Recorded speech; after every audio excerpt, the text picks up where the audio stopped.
The Kind Healthy Snacks Company is taking on special interests in the food industry. This follows a clash with the FDA in 2015. Kind was told it could not call its fruit and nut bars healthy because of the amount of fat.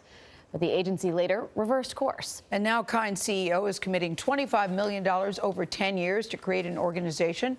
It's calling it Feed the Truth. Its goal is to promote public health over special interest. It wants to stop, quote, biased science funded by food groups from influencing nutrition policy. Daniel Lubetzky is CEO of Kind Healthy Snacks. Deb Eschmeyer was a White House senior advisor for nutrition policy under President Obama, and they both join us at the table. Good morning to you both. Good morning. So, Thanks for having Daniel, putting in $25 million of your own money says to me you are very serious about this. This is not just a photo op for you. What do you want to accomplish?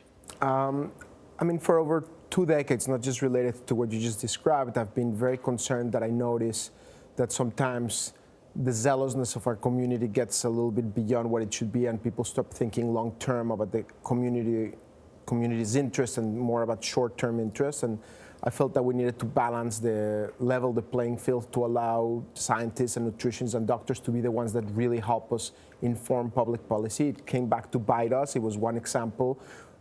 This last fall, we learned that the sugar industry 60 years ago had paid Harvard scientists to try to deflect attention from sugar and point the finger at fat. And it's not just sugar, it's every special interest sometimes gets a little bit overzealous and doesn't think about what is really in the best interest of people, and we want to. But didn't it throw you, at first they said you can't call your company, your snacks healthy, and then they reversed that. Didn't that sort of spur something in you that said, wait a minute, let's take a deeper dive on it? Yes, and when I learned about what that regulation meant, I was like, at the beginning, how could it be that under the current regulation, you can have a steak of salmon or a bunch of raw almonds or olives or half an avocado, and that cannot be termed healthy. But you can have sugary children's cereal enriched with vitamins or something whose number one ingredient is sugar, and it can be called healthy. Yeah. And that didn't make sense to me. And so when we filed the citizens petition, it was really going beyond the issue of, we didn't really use the term that much on our wrappers, and it was on the back end. We didn't re-add it. It was more about like public policy. And Deb was telling me that the last time that the definition of healthy was redefined by the Food and Drug Administration was 1993. Yeah. So it's up for a redefinition. Deb, is it possible to rebalance this debate given how much money gets spent in lobbying by the various food industries? Yeah, I'm not sure, and most people are aware that every ingredient and every food group has a lobbyist in D.C. This is a democracy, so they deserve to have a right to have a voice.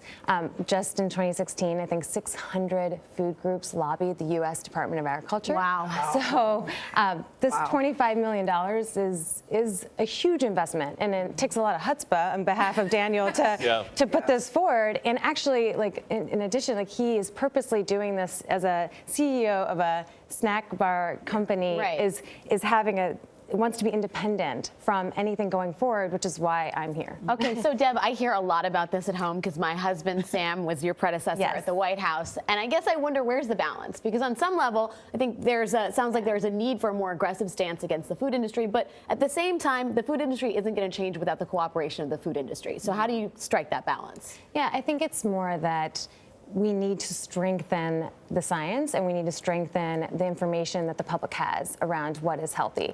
Because you shouldn't have to be a registered dietitian to go into the grocery store to decide what to pick up and put in your grocery cart. You have the average family, I think, spends 40 minutes in the grocery store, and I think it's like 2 minutes reading labels, and it should be right? You're just you're distracted, your things in, and it's the responsibility of this entity, this new entity, Feed the Truth, is to really help strengthen the science and help ensure there's more transparency in what is healthy and what's available. And just to be very clear, I'm going to have no involvement in that moving forward. So we asked Deb Eschmeyer and Michael Jacobson from CSPI and Marion Nessel, the professor at NYU, all with unassailable credentials. Yes, definitely. Okay, so you've separated yourself So from it now. I'm going to only fund it and then separate, and I will have no role. They will appoint the board. They're not even going to be the board. They're going to appoint the board, which will appoint an executive director, but will have no involvement with precisely to try to allow one group, and like Deb said, for us, you know, particularly given my wife's reaction, I thought I had like normalized the issue. She's like, "You're giving what?